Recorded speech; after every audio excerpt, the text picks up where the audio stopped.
لقد خلقنا الإنسان في أحسن تقويم صدق الله مولانا العظيم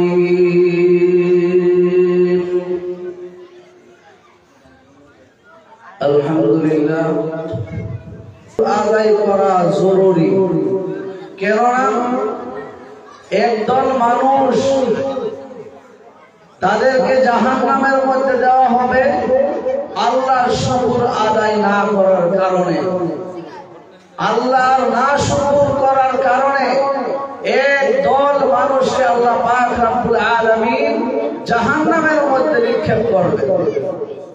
এবং কি যে আমরা 24 ঘন্টা আল্লাহ পাক রব্বুল আলামিনের নিয়ামত খাইতেছি, নিয়ামতের উপরে চলাফেরা করতেছি, আমাদের দুই চোখে যা কিছু দেখতেছি সমস্ত বস্তু আল্লাহ পাক রব্বুল আলামিনের নিয়ামত হয়। এই অক্সিজেন আমরা দিনের মধ্যে কতবার নিতেছি, আল্লাহ রিজিক খাইতেছি, পানি পান করতেছি, এরকম যা কিছু আছে সব আল্লাহর নিয়ামত হয়।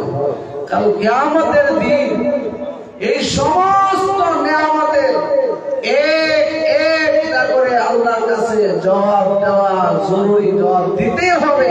আল্লাহ পাক রব্বুল আলামিন বলেন লা তুসআলুনা ইয়াওমা ইদিন আনিন নাঈম। প্রত্যেকটা নিয়ামতের শুকর আদায় না করার কারণে প্রত্যেকটা নিয়ামতের জবাবদিহি তোমার দিতেই হবে, দিতেই হবে। এবং কি আল্লাহ পাক রব্বুল আলামিন আরেক জায়গার মধ্যে বলেন লা ইন শাকারতুম লা আযীদান্নাকুম ওয়া লা ইন কাফারতুম ইন্না আযাবী লাশাদীদ। আমার বান্দা বান্দীগণ যদি আমার নিয়ামত পেয়ে নিয়ামতের শুকর আদায় করে, আমি আল্লাহ পাক রব্বুল আলামিন যে নিয়ামত পেয়ে নিয়ামতের শুকর আদায় করলো ওই নিয়ামতগুলো বৃদ্ধি করিয়া দেয়।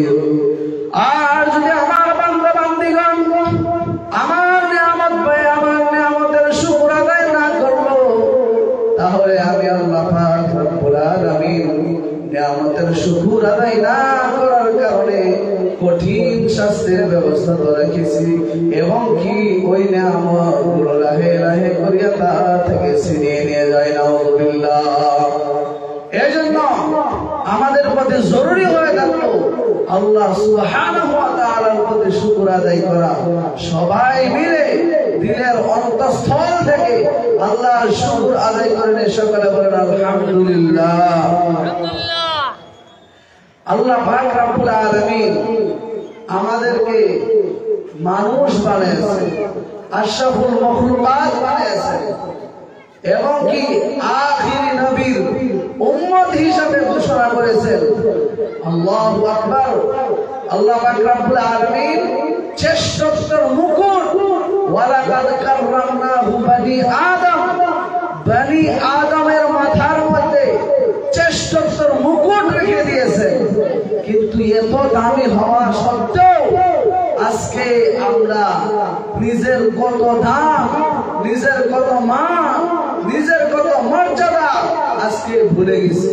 যদি আজকে না বলতাম আমার যে কতটুকু দাম, এটা যদি আজকে না বলতাম, তাহলে আজকে এই মাহফিল খালি থাকতো, এই মাহফিল পুরাটা ভরা থাকতো, সবাই এই বাজারের মধ্যে ঘোরাফেরা করতো না।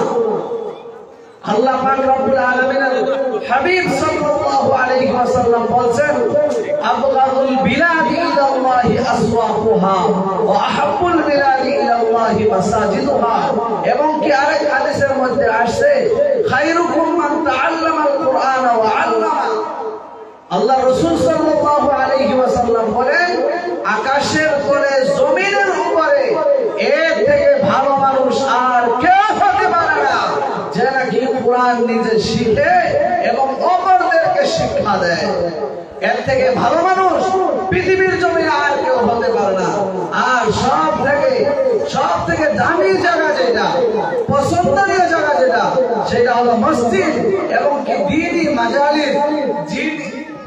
দ্বীনি মাজালিস মাহফিল যে জায়গার মধ্যে হয়, এটা আল্লাহ পাক রব্বুল আলামিনের নিকট অনেক দামি। এরকম মজলিসের মধ্যে যারা বসে তাদেরকে হাফাতুহুমুল মালাইকা, ফেরেশতারা বন্টন করিয়া লয়। আল্লাহর তরফ থেকে সাকিনাত নাযিল হইতে থাকে, রহমত বর্ষিত হইতে থাকে। কিন্তু এরকম মজলিসের মধ্যে দেখা যায় মানুষ কম। আর যেটা নাকি বলছেন আবগাজুল মিয়া, সব থেকে খারাপ জায়গা, সব থেকে নিকৃষ্ট জায়গা, সেই জায়গা হলো বাজার। আর এই